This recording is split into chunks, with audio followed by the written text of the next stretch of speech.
Good morning बच्चों, कैसे हैं आप लोग? अच्छे? तो बच्चों पहले छोटी सी प्रार्थना करते हैं, फिर अपनी पढ़ाई करते हैं, ठीक है? तो बच्चों हमारी प्रार्थना समाप्त हुई। अब हम क्या करेंगे? अपनी पढ़ाई करेंगे, ठीक है? तो अपनी पुस्तक लीजिए मधुरम। ये हम लोगों ने कल पढ़ा था, ये री की मात्रा वाले शब्द। अब इससे संबंधित अभ्यासकार दिए हुए हैं, आज हम लोग उनको पूरा करेंगे, ठीक है? तो देखिए, अपनी पुस्तक खोलिए, पेंसिल इरेजर ले लीजिए साथ में, और मैं बताती जाऊंगी, आप उसे लिखते जाइए, ठीक है? सबसे पहला लिखा हुआ है नंबर 1, चित्रों को देखकर सही स्थान पर री की मात्रा लगाइए। तो यहाँ री की मात्रा नहीं लगी हुई है, इन शब्दों में री की मात्रा लगा के शब्द को पूरा करना है, ठीक है? तो सबसे पहले देखिए, पहला अक्षर लिखा है ऐसे, चित्र बना है और उसके नीचे लिखा है वच। तो री की मात्रा कहाँ लगेगी? वा पे लगेगी, और ये वा पे री की मात्रा लगा दीजिए, तो ये शब्द बन जाएगा वृक्ष। क्या बन जाएगा? वृक्ष। अब देखिए, घर बना हुआ है और नीचे लिखा है ग, ऐसे लिखा हुआ है ग। हाँ, आपने पढ़ा था ना कि घर को गृह कहते हैं, तो कहाँ पे लगेगा? गा में री की मात्रा गृह। कहाँ लग जाएगी? गा पे। यहाँ पे लगाइए गा पे। फिर हिरण का चित्र है, हिरण को क्या कहते हैं? मृग कहते हैं। और यहाँ लिखा है मग, ऐसे लिखा हुआ है मग। तो कहाँ पे मात्रा लगाएंगे री की? इस माँ के नीचे री की मात्रा हो जाएगा मृग। फिर राजा का चित्र बना हुआ है, राजा को क्या कहते हैं? नृप। और यहाँ लिखा है नप। तो कहाँ पे लगाएंगे हम री की मात्रा? इस ना पे, ना पे री की मात्रा नृप, ठीक है? तो ये हो गया हमारा प्रश्न 1। ये 1 का उत्तर हो गया, ठीक है? अब 2 नंबर। 2 नंबर देखिए क्या है। अब हम लोग 2 नंबर चलिए ऊपर से ही लिखते हैं, ठीक है? तो नंबर 2 देखिए ध्यान से, लिखा हुआ है नीचे दिए गए जिन शब्दों में री की मात्रा नहीं है उन पर गोला लगाइए। जिस पे री की मात्रा नहीं है, जिस पे है वाले पे गोला नहीं लगाना, नहीं है। तो पहली लाइन देखिए, पहली लाइन में लिखा हुआ है नृप, फिर लिखा हुआ है मग, फिर लिखा हुआ है वृक्ष, फिर लिखा हुआ है गृह। ठीक, तो कहाँ पे गोला बनाया है इसने? इस वाले पे बनाया है ना। ये एक उदाहरण है, इसी के अनुसार हमें पूरा नीचे तक करना है। दूसरी लाइन में देखिए लिखा हुआ है नग, फिर लिखा हुआ है तृण, फिर लिखा हुआ है कृषक, फिर लिखा हुआ है मृग। ठीक, अब देखिए री की मात्रा किस पे नहीं लगी? इस पे नहीं लगी है, इस पे गोला बनाएंगे हम, इस पे बनाएंगे। इस पे भी है, इस पे भी है, इस पे भी, तो इन पे हम गोला नहीं बनाएंगे। फिर कृपा, फिर लिखा हुआ है कृपा, री की मात्रा है इसमें।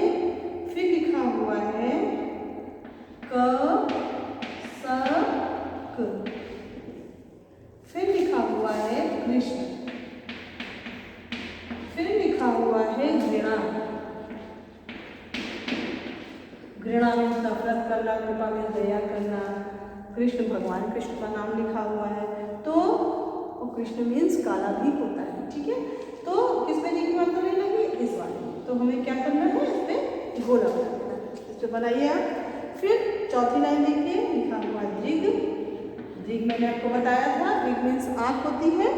फिर लिखा है अमृत, जिसको खा के मनुष्य या कोई भी हो अमर हो जाता है और उसकी मृत्यु नहीं होती है। वृक्ष, सॉरी वृष, फिर लिखा हुआ वृष, तो आपने पढ़ा था वृष मीन्स पेड़। अब इसके बाद लिखा है अभय। तो अभय में री की मात्रा नहीं है, इसमें है, इसमें है, इसमें नहीं है, तो इसमें हम क्या करेंगे? गोला बना देंगे, ठीक है?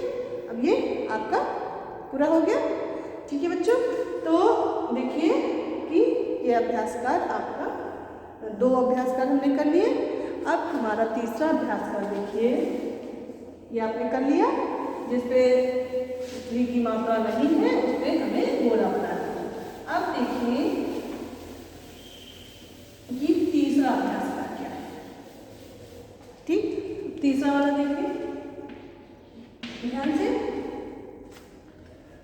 लिखा हुआ है खाली स्थानों में सही शब्द भरिए। यहाँ सही शब्द और गलत शब्द दोनों लिखे हुए हैं, उन्हें छाट कर आपको यहाँ सही वाला लिखना है। ठीक है, तो देखिए सबसे पहले का नंबर वह,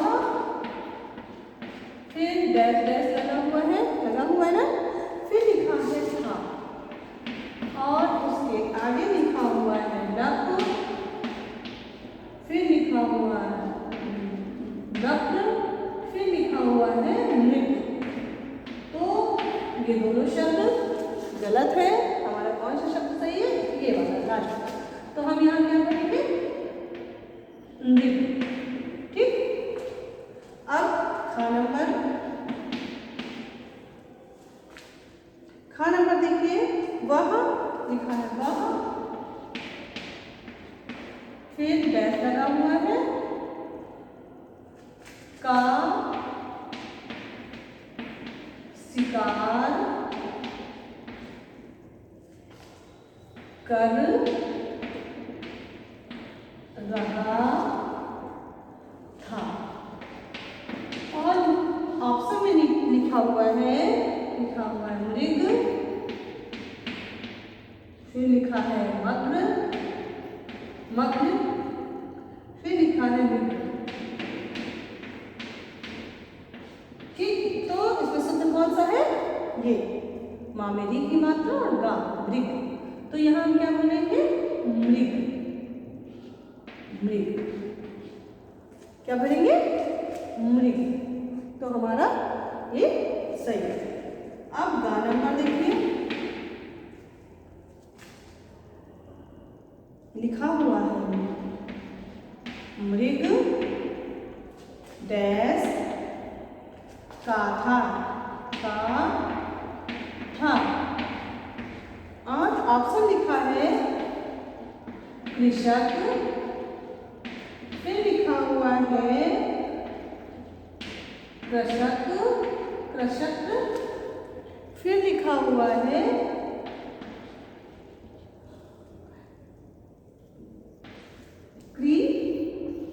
कृषक। तो इसमें कौन सा शब्द सही है हमारा? ये वाला कृषक। ये दोनों गलत स्पेलिंग लिखी हुई है, तो हम यहाँ पे क्या बोलेंगे? कृषक। तो ये हमारा सही हो जाएगा। अब घा नंबर देखिए, घा नंबर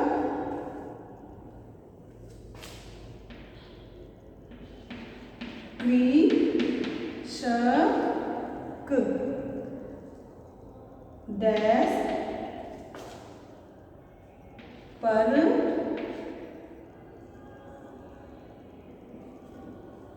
पर चढ़ गया। तो क्या भरेंगे यहाँ पे लिखा है वृक्ष, फिर लिखा है वृक्ष और फिर लिखा है वृक्ष। तो कौन सा सही है? ये दूसरा वाला सही है, वृक्ष। क्या भरेंगे यहाँ? वृक्ष। क्या भरेंगे? वृक्ष। ठीक है, अब अंगा नंबर देखिए। ठीक, अंगा नंबर अंगा है कृषक का, फिर डैश लगा हुआ है, बहुत सुंदर था, बहुत सुंदर था। फिर लिखा है ग्रह, लिखा हुआ है ग्रह, फिर लिखा हुआ है गृह और फिर लिखा हुआ है गिह। तो यहाँ पर क्या भरेंगे? क्या भरेंगे? गृह। तो भरेंगे हम गृह। क्या भरेंगे? गृह। मतलब घर, कृषक का गृह बहुत सुंदर था। तो बच्चों इस प्रकार से अपनी पुस्तक में आप इसे भर लीजिए और फिर इसे होमवर्क की तरह अपनी कॉपी में कहाँ लिखना भी है, ठीक है। तो वो आपका गृह कार्य होगा। इसे अभी आप पुस्तक में लिखिए और शाम को बैठ के इसको पूरा जैसे ये लिखा है वैसे आपको अपनी कॉपी पे लिखना है, ठीक है। तो बच्चों आज का यही होमवर्क है, क्वेश्चन नंबर 3 अपनी कॉपी पे लिखना है, ठीक है बच्चों। तो आज के लिए इतना ही, नेक्स्ट डे हम कुछ और पढ़ेंगे। तब तक के लिए थैंक यू बच्चों।